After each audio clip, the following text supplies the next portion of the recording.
Si Kancil dan keris pusaka kerajaan Pajajaran. Keris pusaka yang hilang ratusan tahun akhirnya ditemukan si Kancil. Tapi siapa sangka, keris itu menyimpan rahasia kerajaan Pajajaran yang terlupakan. Jangan lewatkan akhir ceritanya. Pada zaman dahulu, di sebuah hutan yang hijau dan subur dekat kerajaan Pajajaran, hiduplah seekor kancil kecil bernama Kiki. Ia dikenal sebagai hewan yang cerdas, ramah, dan selalu ingin membantu. Siapa saja setiap hari, Kiki menjelajahi hutan sambil mencari buah-buahan dan bermain bersama teman-temannya. Namun pagi itu terasa berbeda, angin bertiup lebih sejuk dan suasana hutan terasa penuh misteri.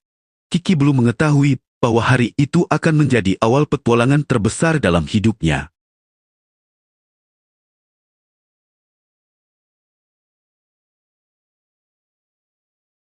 Saat berjalan menyusuri jalan setapak, Kiki melihat cahaya biru berkilauan keluar dari balik semak-semak. Cahaya itu bergerak perlahan seperti sedang memanggilnya, karena rasa penasaran yang besar. Kiki mendekati sumber cahaya tersebut. Semakin dekat ia melangkah, semakin terang sinar yang terlihat. Hatinya berdebar-debar karena belum pernah melihat cahaya seindah itu sebelumnya. Di balik semak, Kiki menemukan sebuah peti kayu tua yang tertutup lumut dan akar pohon. Peti itu tampak sangat kuno, seolah telah berada di sana selama ratusan tahun.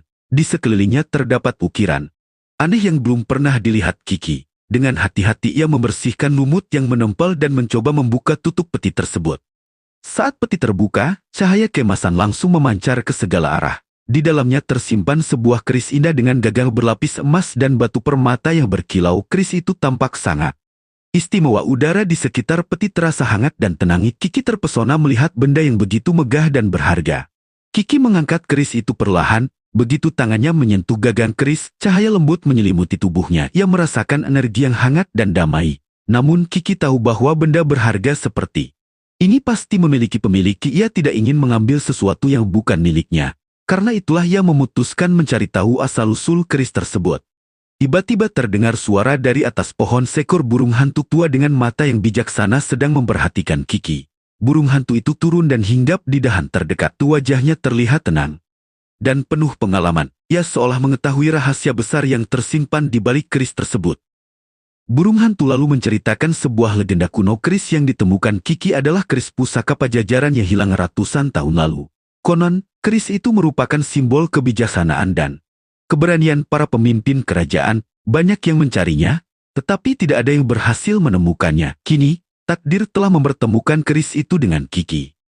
Mendengar cerita tersebut, Kiki mengambil keputusan penting. Ia ingin mengembalikan keris pusaka itu ke tempat asalnya. Meskipun perjalanan akan panjang dan penuh tantangan, Kiki tidak takut. Ia percaya bahwa melakukan halaman yang benar adalah pilihan terbaik. Dengan semangat baru, ia memulai petualangannya. Perjalanan pertama membawanya ke sebuah sungai yang jernih. Airnya mengalir deras di antara batu-batu besar. Kiki harus berhati-hati saat menyeberang. Sambil memegang keris dengan aman, ia melompat dari satu batu ke batu lainnya. Di tengah perjalanan, ia mendengar suara minta tolong dari tepi sungai. Di dekat sungai, seekor kura-kura tua terjatuh dan terbalik di atas cangkangnya. Kura-kura itu berusaha bangkit tetapi tidak berhasil. Tanpa ragu, Kiki segera menghampiri dan membantunya. Dengan sedikit usaha, akhirnya kura-kura itu kembali berdiri. Kura-kura sangat berterima kasih atas kebaikan Kiki dan tersenyum bahagia. Kura-kura tua yang telah ditolong Kiki merasa sangat berterima kasih. Sebagai balas budi, ia menunjukkan sebuah jalan rahasia yang jarang diketahui penghuni hutan. Menurut kura-kura, jalan itu dapat mempercepat perjalanan menuju wilayah kuno kerajaan Pajajaran. Sebelum berpisah, kura-kura berpesan agar Kiki selalu berhati-hati karena banyak makhluk yang mungkin tergoda oleh kekuatan keris pusaka. Kiki mengangguk dan melanjutkan perjalanan dengan penuh semangat. Mengikuti petunjuk kura-kura, Kiki memasuki hutan bambu yang lebat. Batang-batang bambu menjulang tinggi hingga menutupi sebagian cahaya matahari. Suasana terasa tenang, tetapi juga sedikit misterius. Angin yang berhembus membuat bambu-bambu bergoyang dan mengeluarkan suara unik. Kiki terus melangkah sambil menjaga keris pusaka dengan hati-hati.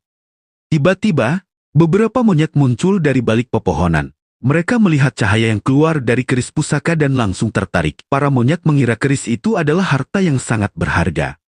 Mereka mulai mengelilingi Kiki dan berusaha merebut keris tersebut. Kiki tetap tenang meskipun situasinya cukup menegangkan.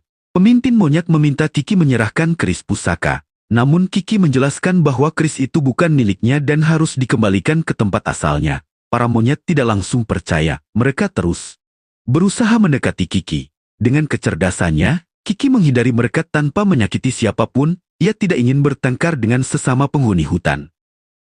Setelah mendengar penjelasan Kiki dengan sabar, para monyet mulai menyadari kesalahan mereka. Mereka mengerti bahwa Kiki sedang menjalankan tugas yang mulia. Pemimpin monyet merasa malu karena hampir melakukan halaman yang salah. Ia meminta maaf kepada Kiki dan berjanji tidak akan mengganggu perjalanan itu lagi.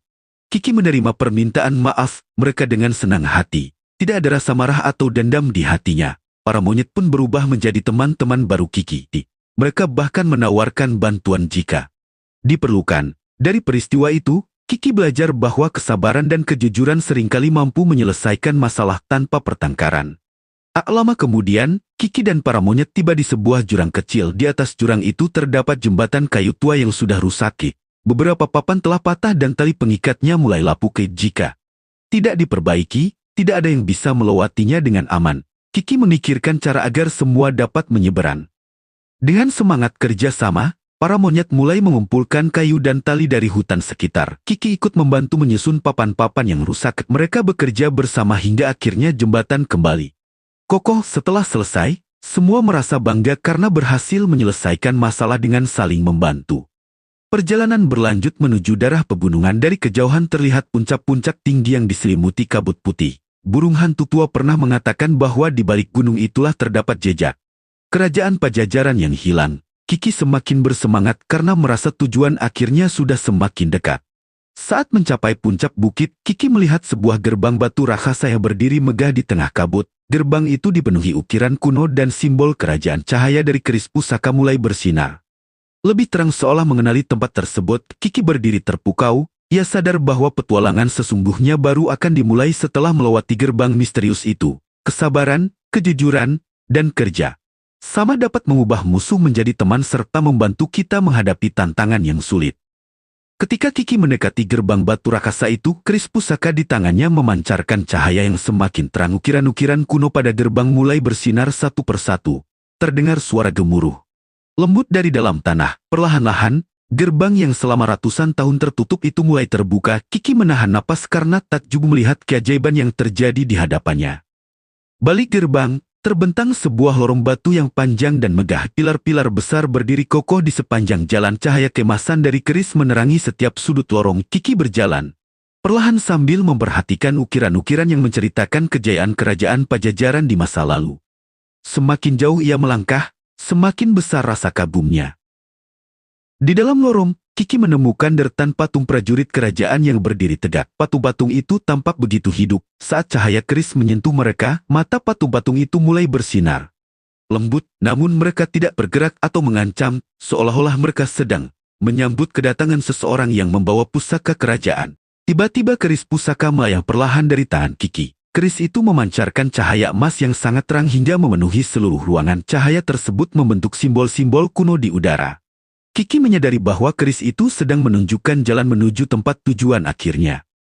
Di ujung lorong, muncul sosok seorang penjaga kerajaan yang bercahaya. Ia mengenakan pakaian kerajaan kuno dan mahkota yang indah. Wajahnya tampak bijaksana dan penuh kewibawaan. Kiki sedikit gugup, tetapi sosok itu tersenyum ramah. Ia memperkenalkan dirinya sebagai penjaga pusaka kerajaan Pajajaran Sene 26.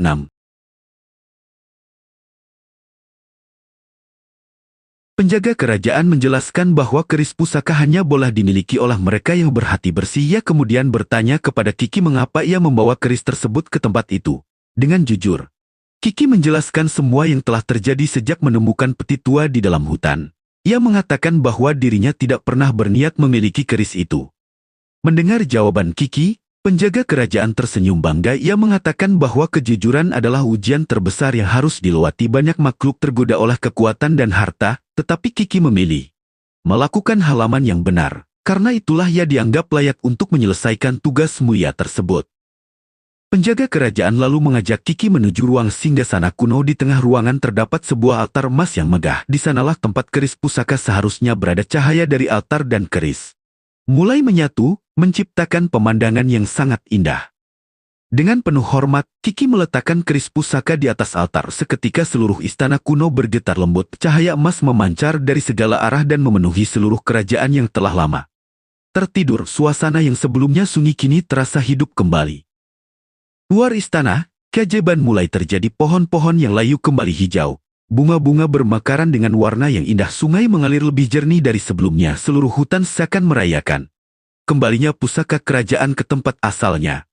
Teman-teman, petualangan si kancil dan keris pusaka kerajaan Pajajaran telah berakhir. Hari ini kita belajar bahwa kejujuran, keberanian, dan kebaikan hati adalah harta yang jauh lebih berharga daripada emas dan pusaka. Jika kalian menyukai kisah si kancil dan ingin melihat petualangan seru lainnya dari kerajaan Pajajaran, Prabu Siliwangi, Gajah Mada, dan legenda Nusantara lainnya, jangan lupa dukung channel Hikayat Tanah Air. Tekan tombol like, subscribe, dan aktifkan lonceng notifikasi agar tidak ketinggalan cerita-cerita menarik berikutnya. Bagikan video ini kepada teman, saudara, dan keluarga agar semakin banyak yang mengenal hikayat dan budaya Nusantara.